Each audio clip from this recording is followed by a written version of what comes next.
What is the purpose of producing bamboo standards? So the reality is that most products, all products that are structural have to be proof that they meet a certain level so that we can trust them. We structural engineers need to know that we can trust the products that we are building with. And this is where codes and standards come in.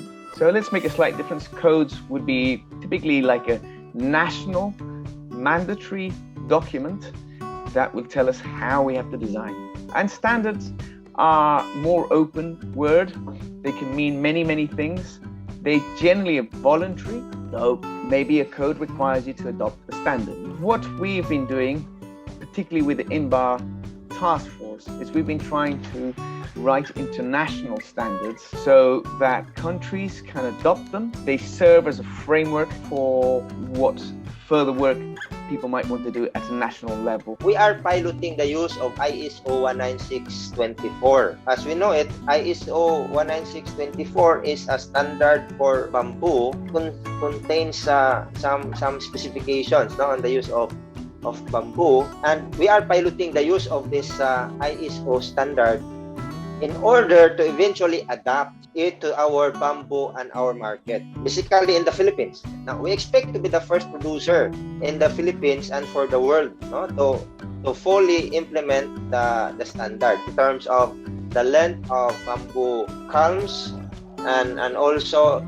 in terms of diameters and the thickness of the wall and the node-to-node distances, in terms of the different dimensions of bamboo that we believe are essential in establishing the standards. After we finish our pilot, we will publish our work and invite other producers to replicate what we have done. Eventually, when there's a large enough body of knowledge, we can adapt ISO 19624 to our species and market. Grading offers many advantages to all parts. It allows designers to better understand the characteristics of the bamboo that is in the market in terms of strength and sizes. It also gives them more confidence that they will be supplied a product of a specific strength and size. This confidence allows them to use the material more and more economically.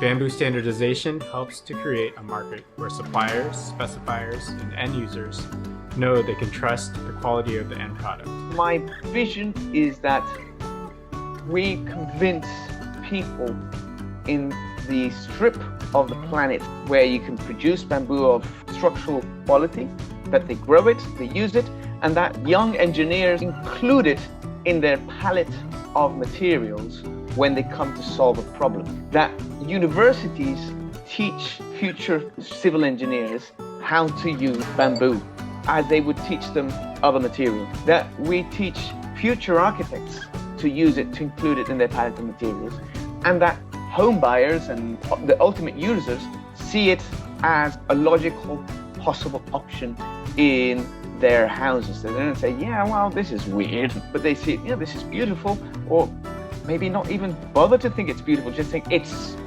obvious that we use it.